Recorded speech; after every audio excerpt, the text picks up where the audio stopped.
And while I'm in here, I've undone 3 screws. There's a screw there, screw over there, screw into there.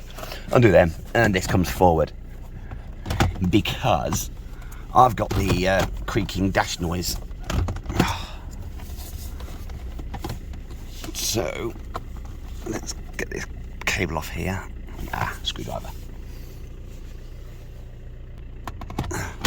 Okay, you shove that screwdriver into the little tab, it pops out.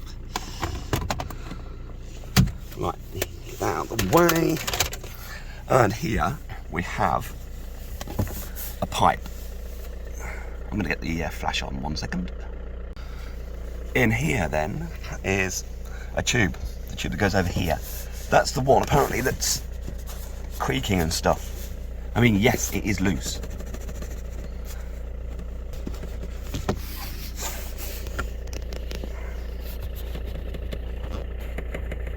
That's definitely it. It's over that side there.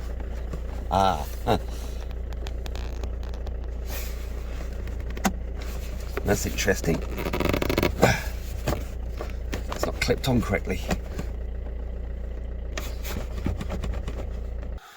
Nope, it won't stay on. I just tried with both hands to get it on, but it still won't. If you push it any further out, it just pops that off. So no matter. Just make sure it's not touching.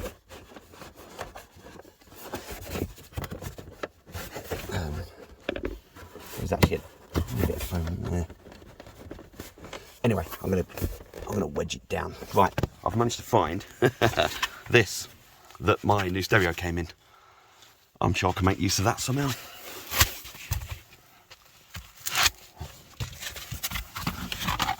Shove that into there, and I'll make it really tight.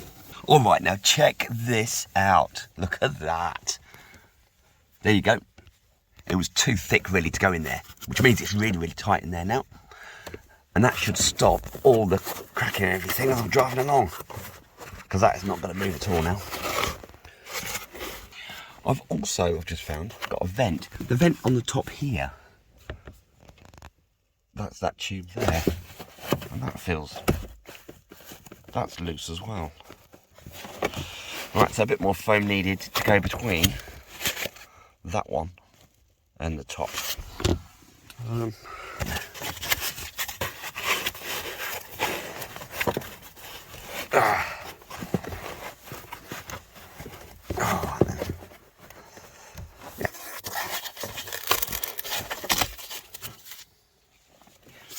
You can kind of see now why I didn't get a job working for Suzuki.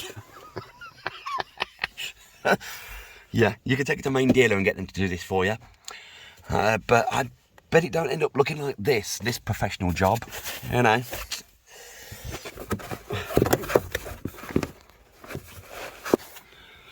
Oh. Wicked.